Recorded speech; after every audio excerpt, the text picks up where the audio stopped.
নিটের প্রশ্ন ফাঁস তা নিয়ে যন্তর মন্তর উত্তাল। আমরা সেই ছবি দেখেছি। আমরা কি দেখেছি? আমরা দেখেছি ঝাড়খণ্ড পাবলিক সার্ভিস কমিশন জেপিএসসি প্রশ্ন ফাঁস, রাঁচি উত্তাল। এবার আমরা দেখছি পাটনা উত্তাল। বিহার পাবলিক সার্ভিস কমিশনের প্রশ্ন ফাঁস, এবং সেখানেই শেষ নয়।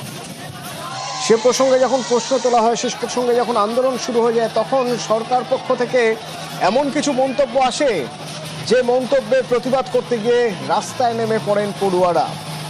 যেমন যন্তর মন্তরে ঠিক তেমনভাবেই পাটনাতেও দেখা গেল জলকামান থামাতে পারছে না আন্দোলনকারীদের।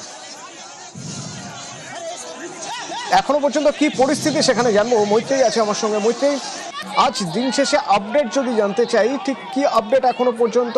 পড়ুয়ারা কি বলছে এবং সরকার পক্ষই বা কি বলছে?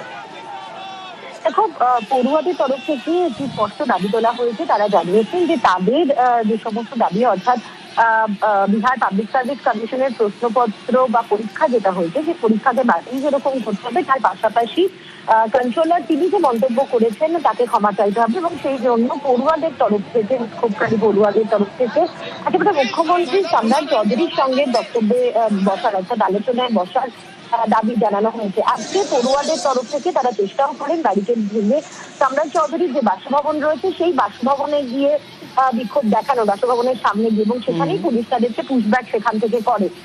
যদিও সম্রাট চৌধুরী সরকারের তরফ থেকে বলা হচ্ছে যে পড়ুয়াদের যে সমস্ত দাবি তোলা হচ্ছে তার প্রায় সবকিছুই অ্যাড্রেস করা হয়েছে, কিন্তু এখনো পর্যন্ত একটা জট রয়ে গিয়েছে।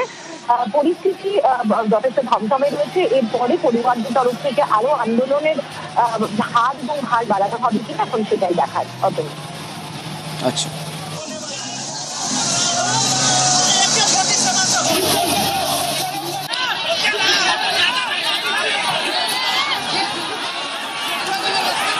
सरकार का कहना है कि ये निम्न स्तर पर हुआ है, तो निम्न स्तर उन्होंने कैसे कैसे एंची टिप से मापा है। पेपर के दौरान जब हो रहा था, पेपर को वायरल किया गया था, छत पे पेपर को कराया जा रहा था, तो निम्न स्तर कैसे मान लें इसको? भर्ती में काफी हद तक धांधलीबाजी हुआ है। काफी बच्चों के नंबर 75+ थे, तब भी सिलेक्शन नहीं हुआ है। हम लोग का डिमांड है बिहार का शिक्षा व्यवस्था सुधार किया जाए। बिहार में आए दिन पेपर लीक होता रहा।